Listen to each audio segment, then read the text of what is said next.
I was staring at my phone when the text came in, boots still on, duffel bag by the door, snow already imagined on the runway. Don't come home, not this year. It's better if you stay away. No explanation, no warning, just exile wrapped in a sentence. I typed one word back. Fine. That was the moment something in me went quiet, not broken. Disciplined, the kind of silence you learn overseas, when panic wastes oxygen and stillness keeps you alive. 5 days later, I woke up to 10 missed calls from my family. The 11th notification was from a lawyer. I didn't call anyone back. I lay there, staring at the ceiling, replaying how we got here, how loyalty gets traded for convenience, how families lie best when they think you're too far away to notice.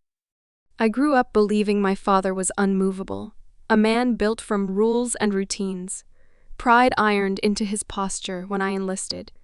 He shook my hand instead of hugging me approval. In his language, I carried that with me through deserts and nights that never ended. While I was gone, he managed my affairs, my house, my savings, my power of attorney for convenience. He said I trusted him because trust is easier than suspicion when you're trying to survive another deployment.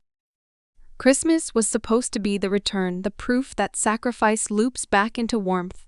I bought gifts months early. I counted days like rounds in a magazine. Then the text. I knew something was wrong, not because of what he said, but because of how clean it was. No anger, no guilt, just removal, like I'd been filed away. I didn't confront him. I didn't ask questions. I learned a long time ago that reactions reveal more than answers. Instead, I went still and started watching. Patterns emerge when you stop making noise. Bank alerts, arrived late documents were suddenly misplaced. A neighbor I trusted stopped returning messages. I pulled a credit report from a terminal that still remembered my login. It showed movement I didn't authorize, transfers disguised as reimbursements, a Lion application half-filled, then abandoned. I felt the hit in my chest when I found the deed change my house. My anchor listed under a family trust I'd never heard of, signed digitally, my signature, copied with practiced confidence. That was the moment grief knocked. I acknowledged it, then set it aside. Grief makes you sloppy. I needed precision. I mapped everything, dates, access points, names. I requested leave, and didn't tell anyone why. I hired an attorney through a veterans legal clinic, quiet, meticulous, allergic to drama. We didn't accuse, we audited. I revoked power of attorney with a single form and a certified timestamp. I froze accounts without triggering alerts. I pulled server logs from the notary service that authenticated the deed. Someone had logged in from my father's IP address at 2:14 am on a Tuesday. I didn't rush. I let them think the exile worked. Then I did something cruel and necessary. I waited. Waiting lets people commit the final mistake. They thought I was gone, so they sold the house. Not outright cleverly, a private sale to a shell company owned by a cousin's LLC. Paper trails, layered like winter clothing. But greed makes people lazy. The shell company paid earnest money from an account already flagged for unrelated fraud. My attorney smiled for the first time. We moved. The calls started when the escrow froze, when the bank asked questions, when the buyer's lawyer demanded indemnity. My father called first, left a voicemail that sounded like confusion, pretending to be authority. I didn't answer. The lawyer's call came next, polite, curious. He asked if I was aware of a discrepancy regarding my property.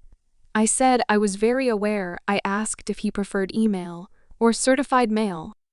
I returned home on Christmas Eve. Not to the house, to a hotel across the street. I watched my childhood living room through someone else's window. Lights blinking wrong, ornaments missing. It felt like reconnaissance, familiar terrain. Compromised. The confrontation happened in a conference room, not a kitchen. Neutral ground, fluorescent lights.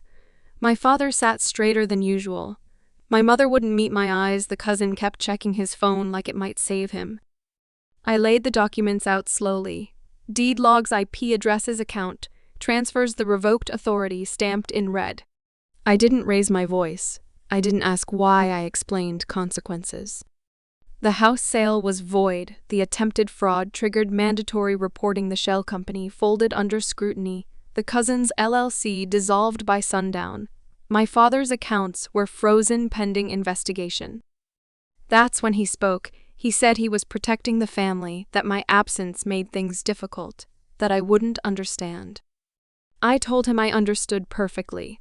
I told him the military taught me something he never learned. When you exploit trust, you lose protection. The payoff wasn't loud, it was administrative. Charges didn't stick, white-collar cases rarely roar. But restitution did. Public records updated titles, restored the trust, dissolved. My father stepped down from the community board he cherished, citing personal reasons. Christmas dinner happened without me. I slept well. I'm writing this as a confession, because silence is my native language. Now I don't hate them. Hate is heavy. I feel relief, the clean kind, the kind that comes when order is restored. I learned that betrayal doesn't always come with malice. Sometimes it arrives dressed as management, as help, as family.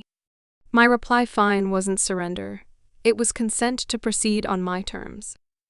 They wanted me gone. I came back precise. And I left them exactly where they placed themselves.